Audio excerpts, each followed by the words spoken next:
Assalamualaikum warahmatullahi wabarakatuh. Perkenalkan, nama saya Muhammad Dafian Rizkullah. NIM saya 05145181. Saya dari Universitas Terbuka dari jurusan Sistem Informasi. Di sini saya mau mengerjakan tugas 3 dari mata kuliah pemrograman web. Kita langsung ke soalnya saja untuk tugas 3 ini.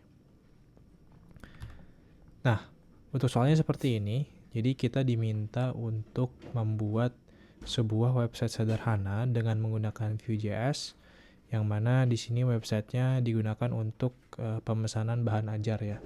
Jadi kita akan membuat website sederhana dengan Vue.js untuk membuat website pemesanan bahan ajar, yang mana di sini kita tidak menggunakan database, akan tetapi kita menggunakan file data dari JSON yang sebagai dummy datanya ya. Jadi nanti di sini akan kita buat beberapa halaman sesuai dengan seperti ini ya, si project structure-nya. Jadi akan ada beberapa halaman. Halaman utamanya itu ada 2, halaman stok bahan ajar dan juga halaman untuk tracking delivery order atau DO. Nah, kita langsung lanjut aja ke code-nya. Nah, di sini saya sudah membuat code-nya sebelumnya agar lebih cepat untuk dijelaskan dan juga lebih mudah untuk dipahami, terus juga mempersingkat waktu ya. Nah, yang pertama di sini kalau dilihat dari struktur dari filenya, ini sudah sesuai dengan kriteria, yang mana kita dibagi beberapa. Lalu yang kedua adalah untuk penjelasan dalam di sini ya, di app.js. Ini kalau kita lihat di sini ada filter, contohnya ya, view filter. Nah, di sini filter currency ya. Terus kalau di bagian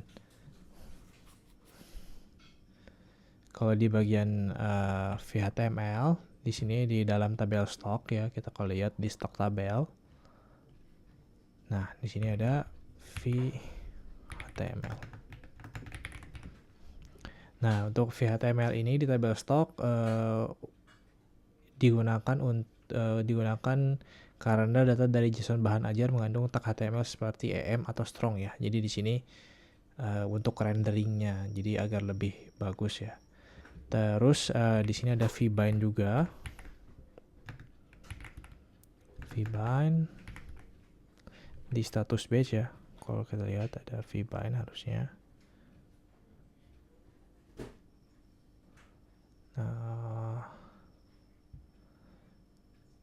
Nah, di sini ada kelas ya. Di sini kelas, terus page tag, terus di sini ada kelas. Nah, seperti ini. Nah, ini ngebinding data dari status simbol dan juga status teks ya untuk binding. Terus untuk seperti list rendering, kita bisa lihat di stock tabel v4. Nah, ini digunakan untuk merender array dari data objek stok bahan ajar ya. Seperti itu. Lanjut untuk contoh seperti vshow dan juga conditional seperti else if, itu contoh ada di sini di index.html vshow. Nah, ini untuk show section tab untuk yang kita ketika pindah tab dilakukan oleh user, kita menggunakan vshow untuk CSS display-nya. Terus contoh yang else if itu ada di stock table vif. Nah, di sini ada conditional untuk ketika if add error, ketika jadi conditional data lah. Jadi ini terjadi ketika si kondisinya terpenuhi saja. Lanjut di data stock table.js ini ada contoh penggunaan compute property ya di sini compute. Nah, compute property di sini digunakan karena best practice logika filter untuk OPPJ kategori status dan juga reorder ya, dan sorting diletakkan di dalam compute property dan bukan di methods itu. Jadi intinya kenapa pakai compute property ini? Karena di cache oleh view dan hanya dihitung ulang jika definisinya seperti filter WBJJ atau data items itu berubah. Nah, ini yang mana ini sangat efisien untuk operasi penyaringan data array yang berat dibandingkan mengeksekusi metode berulang kali di template. Jadi di sini kita filternya kita masukin ke compute. Nah, untuk watchers di sini ada di stock table, kita lihat. Nah, untuk watchers yang di stock table ini digunakan untuk nge-watch ke data filter PJJ ketika user ganti kota. Jadi ngecek apakah kategori yang sedang dipilih ini masih tersedia di kota yang baru atau enggak ya. Jika tidak ada, form kategori otomatis di-reset. Terus untuk watcher yang kedua kita bisa temukan di data ini ya. DO tracking ya. Kita lihat watch. Nah, watch di sini digunakan untuk memantau variabel show at DO form. Jadi jika form delivery order ditutup lalu dibuka lagi, watcher otomatis membersihkan reset di sisa inputan sebelumnya agar usernya itu melihat form yang baru atau yang kosong ya. Terus untuk event handler seperti input dari mouse dan keyboard dan juga validasi, di sini kita kalau bisa lihat di DO tracking. Kalau kita lihat di input, nah input type, bentar.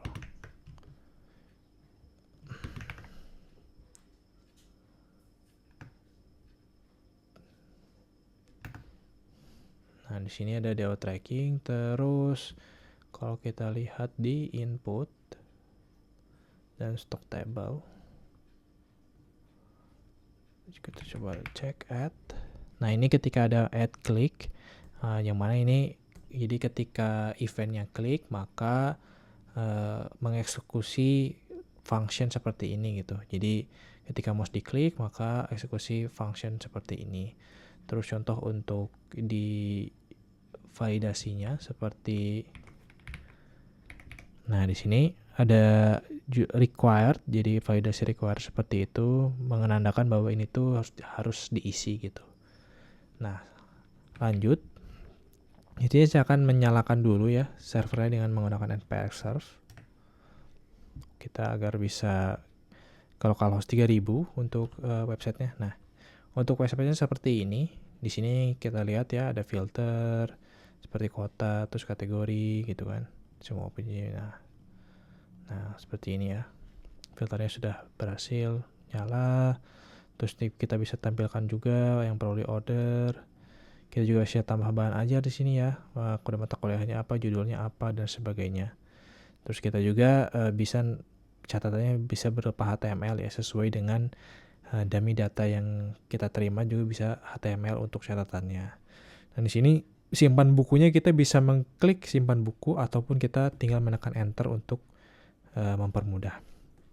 Nah, di sini ada selanjutnya halaman tracking DO yang mana kita bisa lihat nih pencariannya, misalkan DO berapa gitu ya. Nanti kita cari. Contoh ini kita cek salah satu saja.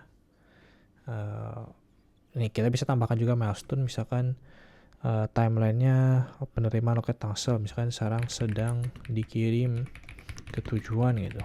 Kita bisa tambah. Nah, di sini kita akan menambah lognya ya seperti ini. Dan ini data yang masuk sesuai dengan tanggal sekarang. Seperti itu. Terus kita bisa buat DO baru juga nih untuk pengiriman baru. Nanti datanya akan masuk ke sini ya. Di sini ada form pemesanan ya untuk mahasiswa. Jadi dia pesan masuk inimnya, nama lengkapnya siapa, terus paket bahan aja dan ekspedisinya apa ya. Misalkan contohnya 123, nama lengkapnya Davin, paket bahan aja IPA, pilih ekspedisi kita misalkan rek ya, kirim. Nanti di sini akan muncul ya. Nah, ini Davin yang tadi akan muncul pemesanannya ya. Nah, kurang lebih seperti itu untuk tugas 3 ini yang bisa saya jelaskan. Semoga jelas dan bisa membantu. Akhir kata saya ucapkan terima kasih. Assalamualaikum warahmatullahi wabarakatuh.